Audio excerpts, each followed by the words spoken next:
I'm Dr. Anastasia Belina-Johnson, and I am an assistant head of undergraduate programs here at the Royal College of Music.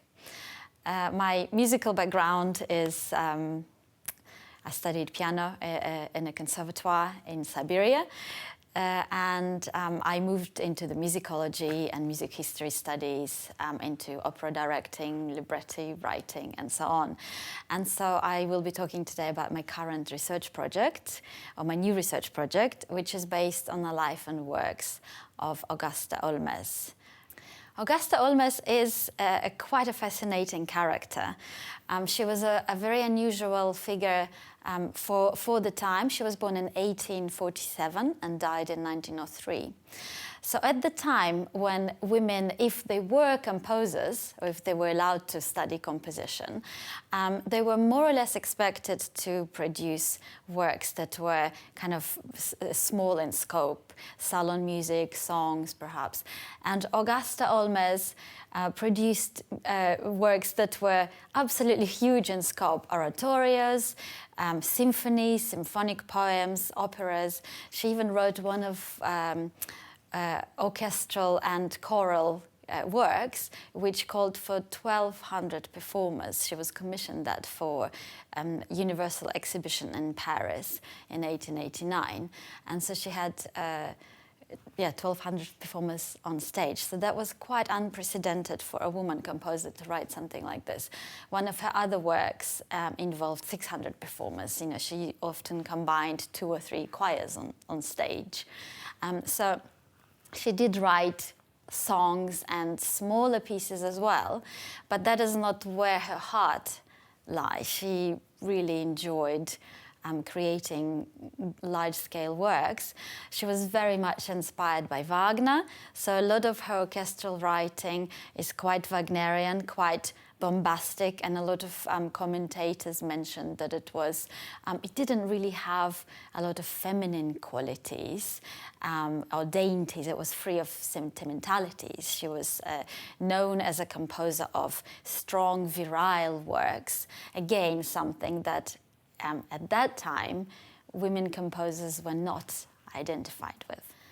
Augusta Holmès literally had to wait for her mother to die to be allowed to study composition. Again, she grew up in a family which was educated and very kind of intellectual.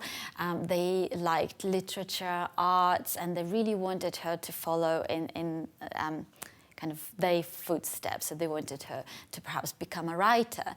But she always wanted to study music. Her parents did not want for that to happen. So when her mother died, when Augusta was, I think, 9, she was then finally allowed to do that. She studied piano and singing, and then she followed onto the clarinet. She became interested in composition quite early on, and she had some lessons from a local band master who also taught clarinet in the Paris Conservatoire.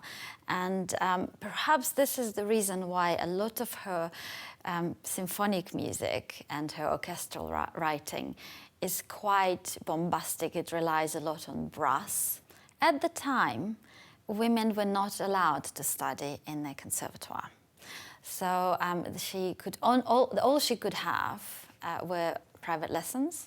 She did have a mentor who was Saint-Saëns, and he recommended to her, when he realized that she was very serious about composition, he recommended that she studies with César Franck. And there is a lovely letter that he writes to her, that Saint-Saëns writes to Augusta Holmès. And he says to her, if you are serious about composition, and if you're serious about studying it, then I can recommend no other or no one better than César Franck.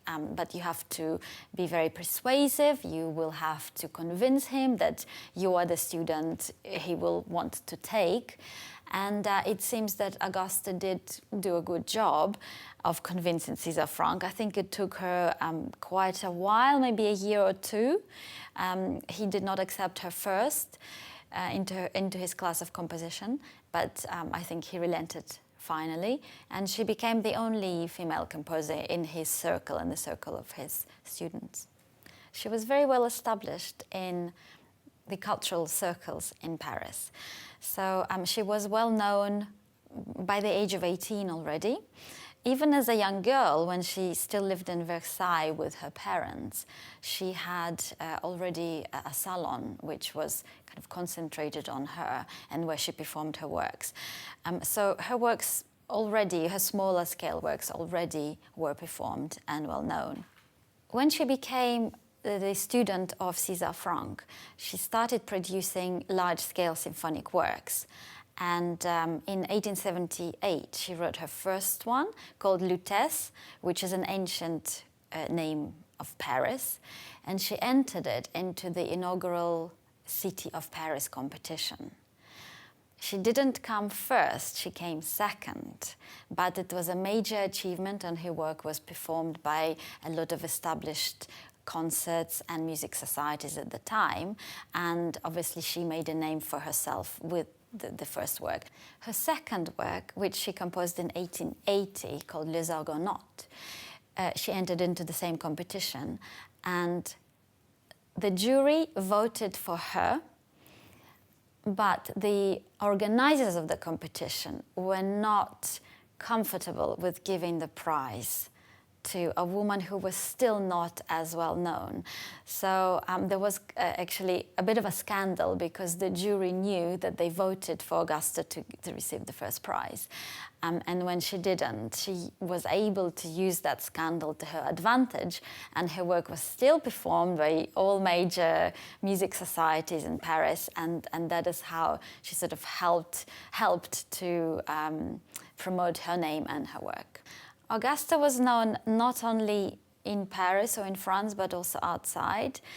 She was actually commissioned to write a work, a symphonic and choral piece, to commemorate 600th anniversary of Beatrice's death, or Dante's Beatrice. And that was commissioned by the city of Florence. And she did produce such a work, which called for 600 performers. It was called something like Hymn for Peace. In 1889, she was also commissioned, or she was chosen, to compose a celebratory ode triomphale, for the Universal Exhibition in Paris, which called for 900 singers and 300 instrumentalists. She did have a prolific career. She did compose a lot. Perhaps this was due to the fact that she never married, and she never had responsibilities associated with a woman in her situation. She did have a long-term partner or lover, Catulle Mondaise, who was a prominent figure in literary circles in Paris. She did have 5 children with him, but she never publicly acknowledged them. And she did not really, she did share the duties of sort of looking after them, but not to the extent that it impeded on her work. She wrote around 130 songs, a lot of smaller compositions, symphonic works, choral pieces, operas. Much of it is still unpublished, though exists in manuscript. Much of it has not been recorded. And Augusta did continue to compose right until her death, although in the last 4 or 5 years, her composition speed did slow down. Augusta knew a lot of prominent composers of the time. Of course, we named César Franck and Saint-Saëns already. She knew Wagner personally, and actually got very much needed and wanted advice on composition. Wagner said, "Do not copy anyone, and least of all me." She also knew Liszt personally, and his circle. So anyone who was working in Paris in the 1850s and 60s and 70s, she was very much involved with. She was well known enough to be commissioned pieces for Paris Conservatoire examinations. But she was also a hugely charismatic character, and during her lifetime, when she was still beautiful and, able to use her charms, which she did extensively, she was able to promote her work as well. But after her death, she pretty much went into oblivion. I was sent a call for proposals for the joint project that BBC and AHRC are running. And it interested me because I never worked on a female composer, but I was always interested in discovering neglected composers. When her opera The Black Mountain was given in Paris in 1895, it was incredibly popular with the public. But the reason it was not given so many performances, I think it had something like 8 performances, could be found in one of the reviews that I read. It went on to talk about, the quality of the music, which the critic wasn't overly impressed with, but the clue lay in the final words. The critic said, we should not be allowing women composers into our opera houses and concert halls. So when I saw that line in the review, I thought that was hugely unjust because just because a composer is a female or a male should not be a measure by which the quality of the music is judged.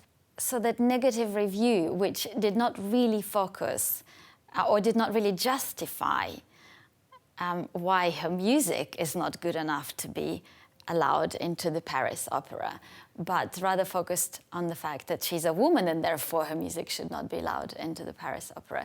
By excluding the works of such composers as Augusta Holmès, we cannot have a full picture of what composers were producing at the time.